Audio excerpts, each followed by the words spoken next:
Coach, another wild one. Congratulations. Thank you. Go ahead and tell us all about it. I don't know if I can even explain this, but it was interesting. At halftime, we're in there at halftime. The coaches are meeting before we go in the locker room, and we're talking about, man, should we try to put in a zone to try to stop them? I mean, they were just on fire, and Emily Drake really paced them and hit incredible shots, and they took advantage of every one of our defensive breakdowns, and we're a team that prides ourselves in defense and rebounding. We're number one in the Big Sky in field goal percentage defense, number one in the Big Sky in points allowed, and things were not going our way in the first half, and in the locker room it was pretty glum at halftime. It was not a very positive thing, but we talked about if this is going to be your last game this season, is this how you want it to go? And I think they made a decision. And what I thought was incredible about that game is that we were played extremely well. Holy cow. We were played so well. Jamoni was unbelievable, and Drake was incredible. And, Brooks goes out with a cramp and comes back in and makes tough shots. And we found a way that's different for us to find a way to win. We win with defense and rebounding, but we found a way of scoring the ball well enough to win that game. And that was just an incredible postseason basketball right there for you. Both teams are just going at it, and both teams are going for it, and they want this game so bad. And we were fortunate enough to come up with the win. All right, for questions, microphone, please identify yourselves. Jeff Abworth from the Idaho State Journal. Throughout the game, you kept on obviously looking out at the scoreboard. What was going through your mind when you saw it was like at 20 and then it was at 15 and 10? Well, we had set a goal at halftime to, by the end of the third quarter, cut it to 14. And by the end of the third quarter, we had cut it to 12. And so I think that gave us some optimism, like we had a chance. We were finally getting some traction and getting back in the game. You scored, I think it was 64 second half points. Well, that's quite a number. How did you guys do it? I think we just mentally went to a different place, and I mean, you can ask these guys how they did. I didn't score any points, but I think mentally they just went to a different place where they got aggressive and they didn't want to lose. I mean, what do you guys think? Yeah, I agree with you. I think it just got to the point where it was.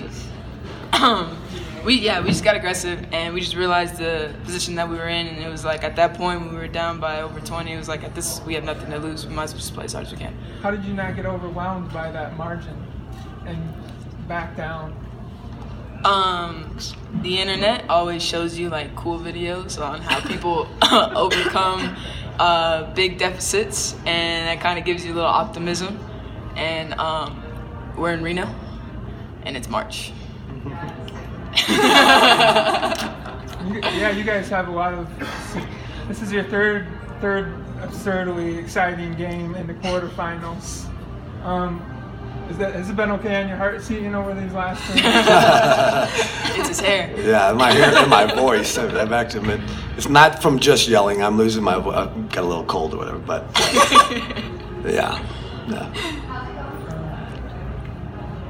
Gracie Coulter Nuanez from the Big Sky Conference. When you give up 55 first half points, how do you maintain confidence and then go out and I mean that shatters that was a conference record, 55 points in the first half. You guys shattered their record. It was 64 points in the second half. How are you guys able to do it? Yeah, I don't know. I think that we just believed, and like Sailor said, it's March. We're in Reno, and we love it here, and we're here to play. That's what we did. Local News 8, Idaho Falls, Avery Urban. Coach, what does it say about your team? I mean, not only your starters and who played, but your bench was just as enthusiastic and supportive the entire game, and I think that says a lot because trailing 21 at half is soul-crushing, but your bench and your girls all stayed 100% in their confidence. What's that say about this team? Well, first it says that I'm extremely proud of them, just to fight back. And even if we had lost this game by a close margin and even in overtime, I would have been extremely proud of them because we didn't just lay down and die after being down 21 points. And I think it shows a little bit to their character, you know, and not that it's not tested and it doesn't waver sometimes, but I think they dug deep and tried to figure out a way to get it done. Can you explain how much it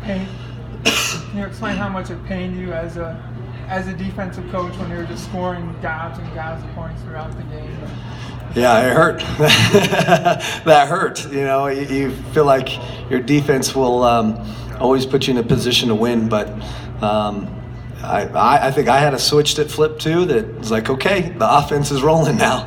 Let's just go with this. You know, let's see if we can outscore them, maybe. Was there any possession in particular that you felt like the defense did make a stop that you were happy with? And you know, I can't pick. It was so emotional and high energy that I can't right now mentally. I can't pick out a play. Like it's just, yeah. And are you too happy that your senior Buck Breyer gets to continue through this tournament and continue her hunt for a title for her? Yeah, definitely. And all in all, Grace, what is your prognosis on why the team hit such a high number of points? What was going right on the offensive side? What were you guys doing, you think? I mean, I think we are a team that can score a lot of points. You see the numbers, there's like how many people that scored over 14 points on our team, and usually like that's the most someone scores on our team, and we just let loose and make things happen. And obviously sometimes you struggle through the season from the 3-point line, but like as that run was happening, you hit one key three. That can you speak to why you continue to shoot those, and of course you made that one in the fourth quarter. Why do you continue to shoot those? I just try to shoot with confidence. You know, I heard Coach say, the first one I hit, Coach said, they're playing off you. And I don't know if he said, right before that he said, if you shoot a shot, shoot it with confidence. And I just shot it in the next one. You know, I was feeling good, so I shot the second one too, in the second half. Open person was going to shoot. You know, we're down. We're trying to play a high possession game, and so people who are open shot the ball. Sailor down the stretch, you kept getting to the rim. Was that something you saw in their defense that you opened up the lane for you, or how are you getting the basket? I was just trying to stay aggressive, and I feel like I'd be in less trouble if I missed the layup versus the pulled up three. And getting to the rim, if I wasn't open, I know that I probably drew somebody on my team when I had an open shot. Ladies, this is March Madness at its finest. Where was your mindset at this whole time? I mean, he said you guys were upset at halftime, but coming into the third, especially going into the fourth with how close you guys got it, was that mindset confidence, or what was the mindset right there in you two, one or the other? Can you guys answer that question for me? I just think it was confidence, yeah. I mean, that's all I could think about, I guess. We just wanted it really bad, and that's all I can think that happened. I think it's something that's really hard to explain. You know, it almost just turns into like an energy, like just an understanding. It's like the force, you know, where people just feel it. Yeah. It's just what started happening, and it's really hard to explain. I think every coach felt it. I'm sure Brando, our athletic trainer, felt it, and it's just a vibe you start getting, and it just a groove, and you can't explain it, and it's really hard to, I think, find a way to duplicate it and say, okay, let's do it again. Ready? Go. It doesn't work that way. Certain things have to fall into place. So. You guys obviously still never beat Weber State in regulation like you needed overtime. What matchup does Weber State present that makes it so tough to beat? Well, they score the ball so well, and as you saw tonight, they're really good at playing one-on-one. If they have got space, they can create and finish. And like I said, I thought Jamoni and Drake and Lauren Brooks were incredible tonight, and their ability to create off the dribble. And if you want to go help, okay, go ahead. And they're just great at making an extra pass. They're going to pass to someone else who can shoot or create off the dribble. And I think that's the only way that you could beat them. You know, thinking back at it now, it's like you got to outscore them. If you think you're just going to, you know, defend them and slow them down and stop them, I don't know if it's going to work out for you. Anything else? Sorry, I'm just excited back here.